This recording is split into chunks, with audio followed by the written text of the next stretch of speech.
What we have learned is that gaming is serious science as well, which is nice to see. And what I liked a lot is that 4 in a row is also a serious game. And I think Jetze knows all about it. And I didn't know it had a Chinese background as well. So thank you very much. If you have questions, please keep them, because we have a discussion later. Because we first have 2 other presentations. The first is by Jeroen Warmerdam. He is the co-founder of Tygron Serious Gaming, a small growing company growing out of the TU Delft, based in The Hague. And I'm looking forward to his presentation, which is called Games, a Serious Business. Jeroen.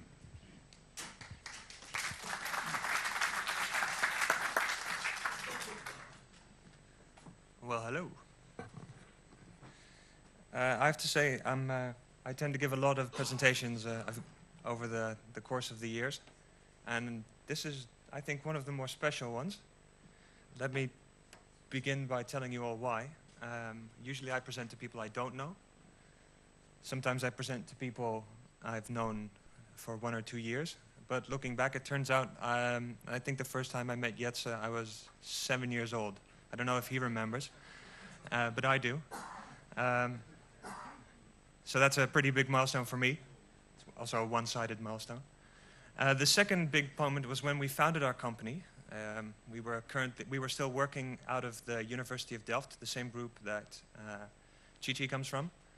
And we were looking around at the best possible way to apply serious gaming to water management.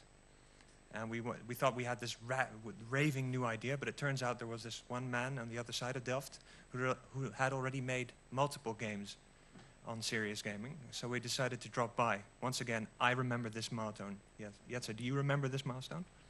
Okay, that's good. Made an impression somewhere. We hadn't done anything yet, and we had a discussion about multiple things, and it turned out we agreed on a lot of things. I think we still agree on a lot of things. Only on one fundamental thing we disagree, and I'm not going to bring it up this time. I leave it up to you to whether or not to bring it up.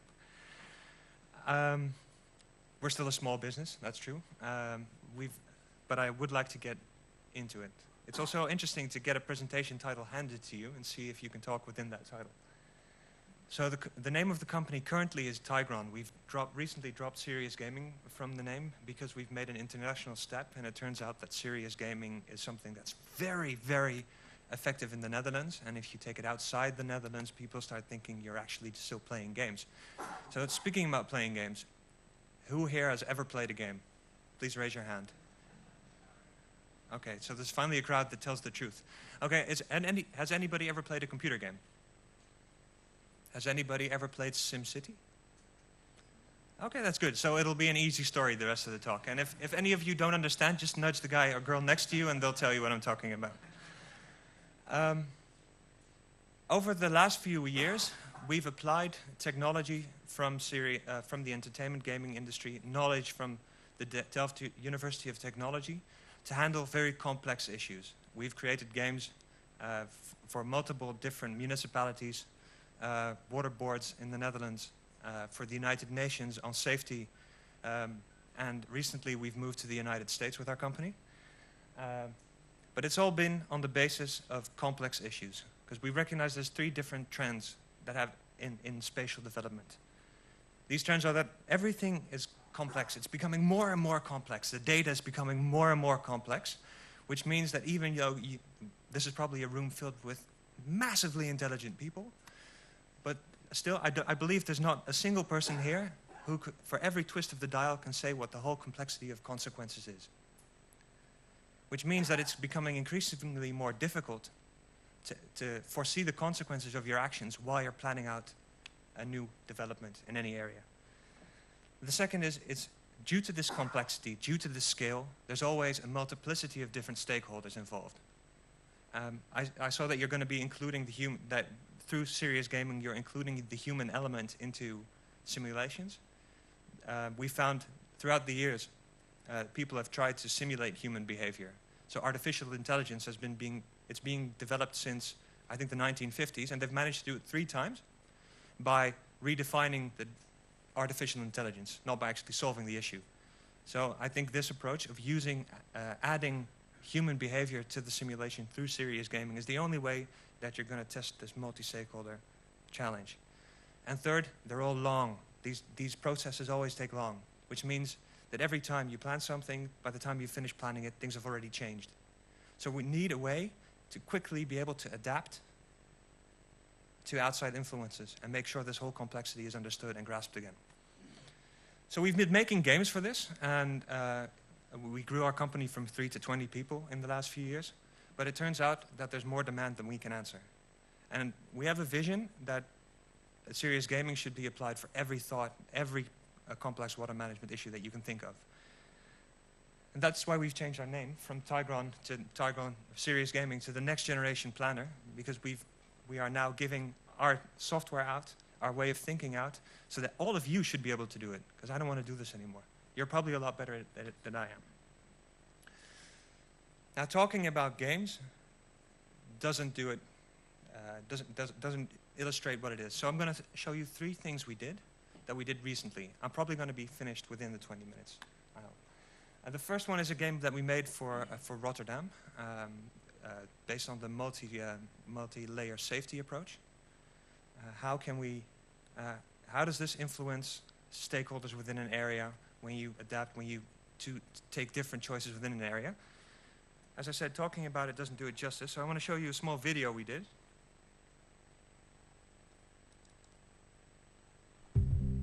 The Rotterdam Climate Game. 5 stakeholders with different objectives. 1 collective challenge. Create a climate-proof city, exploring topics like budget, flood risk, flooding, and livability. The facilitator reflects on choices players make.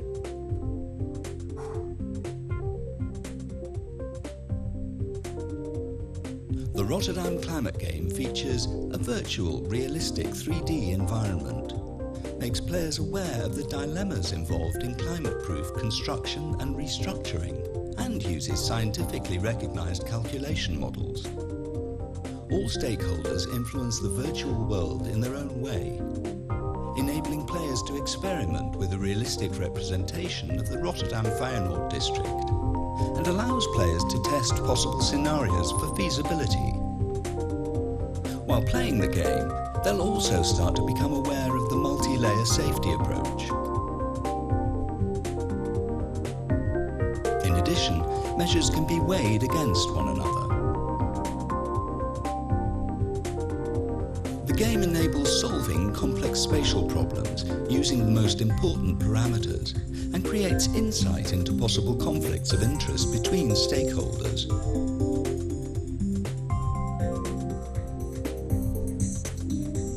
In short, the Rotterdam Climate Game is an innovative instrument which enables stakeholders and decision makers to develop new and better alternatives for complex problems.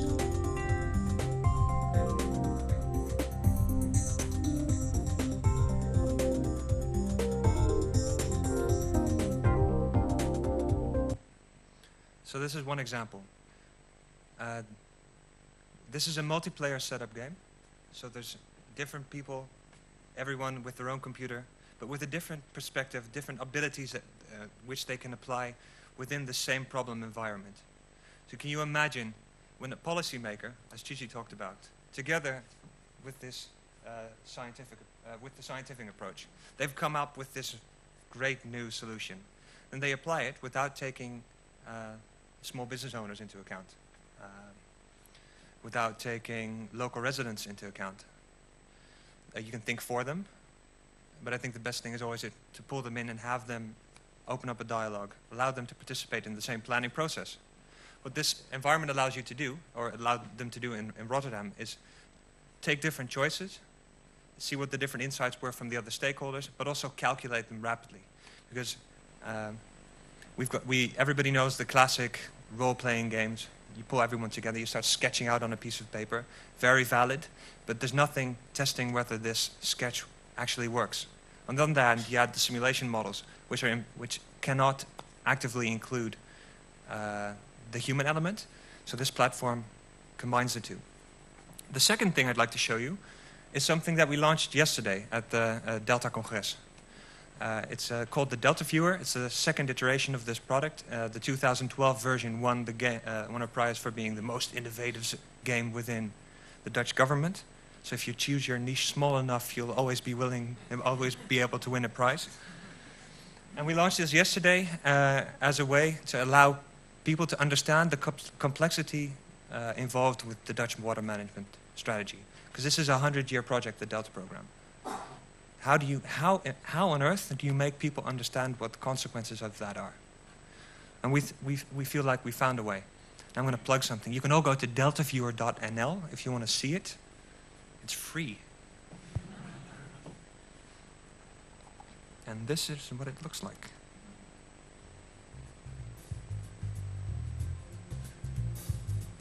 So as you see, it's an overview which allows you to explore the different elements that have brought us to the strange country that we are today, but also allows you to explore the different opportunities we have now to restructure for the future in a way that facilitates your own way of thinking. So there's not somebody telling you what the solution is. You can experiment yourself. You can look around yourself and come to your own conclusions. I think that's the only way of working in a modern setting. For people who saw our first attempt at this way of thinking in Vietnam, this is how it works if you keep on working on it. So, we're really proud of that, because it turns out that we found a way to make the water management issues in the Netherlands approachable and accessible to even the youngest generation. We've been testing this in different museums throughout the last year, and we've had several complaints from museums that they were having trouble getting the children, getting the people out of the museum when they wanted to close. So this is, these are the better type of phone calls to get. The next thing I want to show you is something that we are really proud of. Even more than all the other things we're, of course, really proud of. We were invited by the Dutch Minister of Infrastructure to come along to the United States a few months ago, along with these huge companies. I think we were the only company with less than 3,000 people working there. So we were pretty impressed by the whole setting. We spoke to the right people there, and a month ago we launched a new game, which is supposed to help the city of New York become more adaptive, or be able to find new solutions for if we get another superstorm there. I was there last week, and it's crazy to see the amount of damage the water did there. So, and the lack of space available for new solutions. And the US is a whole different culture than we have in the Netherlands. So every large choice means that there's thousands of stakeholders that have the right to be heard. And very little ability to just overrule them. So what we've made is a game in which you can see all the different opportunities that are available there, and allow you to incorporate the vision from all the different stakeholders. So you can take in a local landowner's ability. You can show them why it's important to go for this very expensive solution, which is expensive in the short term, but will probably save them a lot of money in the long term. And you'll allow them to reflect on their own issues, give feedback on those issues to the policymakers and to the people making the big decisions. By doing that, you pull the conflict out in a later point. By pulling them in at an earlier setting, allow them to think along in the planning process. And I think that's an important thing that we need to take into account, that we need to apply in every planning process in the future. That you cannot sit in a dark office, come up with a solution, then go outside, show this to the world, and then have to incorporate new information. This is one of an example of what you can do. In this game, you can choose a different one solution to restructure the eastern side of Lower Manhattan. So somebody else is sitting on the other side of the table. And what you see now is a red box appear because the guy at the other side of the table said no. I had to speed up my talking to show you this. So in less than a minute, you've defined a conflict situation and created an environment in which you can find a new solution. Instead of thinking out this whole solution, doing all the calculation, hiring all the lawyers, hiring all the consultants to do your calculations, then bringing it outside, and suddenly this guy says no. So that's a 1-minute iteration instead of a 3-4 month iteration. That's why it's important. So I was asked to say something about why we're successful in what we do, which is really a very non-Dutch thing to do, I think. I'm going to hint at that thing that we don't agree on. I'm not going to say it. I think we answer a very acute need that we see in the world. So we try to answer the actual problem, okay, very close, the actual problem that's present and try to solve that through serious gaming. Also, the first time we made a game, it took us 1.5 years. So by the time we'd made the game to solve the problem, a whole new set of problems had appeared. So we found a way of to rapidly produce new games so that we can answer the problem really, really closely to the problem existing, and preferably before it's escalated even further. And here's the TU Delft background, because we found a way to force a balance between content, so heavy simulation modeling, accessible software, which allows you to interact with this complexity, and a design which makes it a playful situation, which allows you to search for creative new solutions that you wouldn't search for in a non-playful setting, in such a way that it's realistic, without that realism becoming a conflict. Okay, so I did touch it. So there's several challenges that we see for the future. And that is that serious gaming is still considered a new way of thinking. I think that the whole row of people in front of us has been thinking about serious gaming for 10 years. But if you move outside the Netherlands, and even in some places within the Netherlands, applying game theory, applying game technology to problem solving is still a new thing. And we need to solve this in some way. Why is it an issue? Because it feels like this really, you can either make a game really quickly and completely miss all the subtleties, or it's an expensive process that takes months and months of time. And those are the two issues that we solved recently and that we're now making available to everyone here. I'm going to try and show you this. The good thing is it's a live demonstration, which means it'll probably not work, but we're going to try it anyway. Yes, also that. So what are the main issues in this area? I need to convince the people looking at me that this works. Now we need to name it. We'll call the project Jetze. Just to show you that this is real, I'm actually typing it. Okay, I'm gonna take an average multi-actor problem. So there'll be local inhabitants. There will probably be a company there, an education institute. Let's just go for IHE. Okay, and there's going to be a municipality involved. Let's call that one Delft. I can type anything else in if you don't agree. Okay, okay. So we've made a distinction between playable and non-playable actors. It means that there's certain people who can directly influence the problem domain, and those people who can react to the problem domain. I'm going on a limb and say that a lot of the people living there can react to the choices made, but they can't actually make any large-scale choices. The company probably can. I'm not going to dare say that IHE doesn't have an influence. And then there's Delft. Okay, so which issues are playing? We'll say that livability in the area is an issue. I mean, you can tackle a water challenge, but if you tackle the water challenge in such a way that nobody wants to live there anymore, that's not really a solution. Let's say there's a water storage issue in the area. People don't want it to become one big concrete slab. Housing. Oh yeah, and finance. It has to be paid for. Now I'm going to skip through this. What we can do here is quickly make an actor balance, an actor analysis. So let's see. The inhabitants will probably want to have livability and green in the area. A company doesn't really care about anything about money, except money. IHE cares about everything because, and of course the municipality also cares about everything. Wait, you don't care about budget, do you? No, it's not an issue. Right. Good, good. And this is where it becomes, I think it becomes really cool. Because, let's see, I'm just going to choose an area here where our company is situated, or do you want me to choose somewhere else? Now, is the company fine? Our company fine? Of course, I need to find it.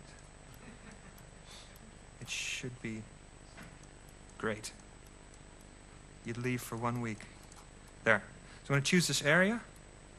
We're situated in the Binkhorst in this really cool building called the Caballero Fabriek.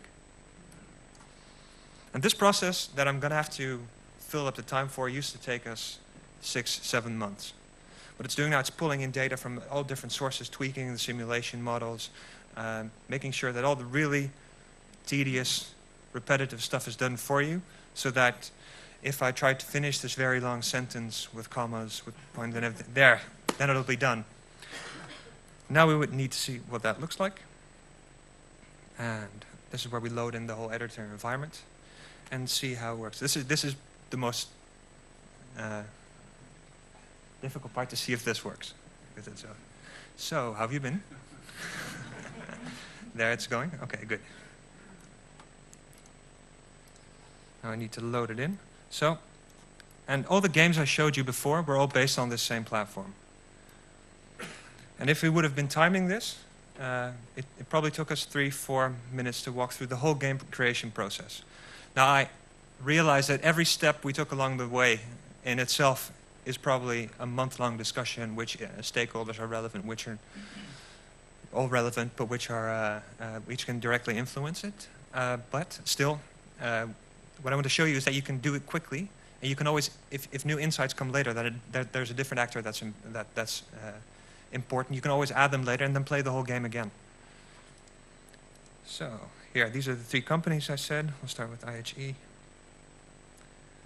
And ta-da, here's a 3D generation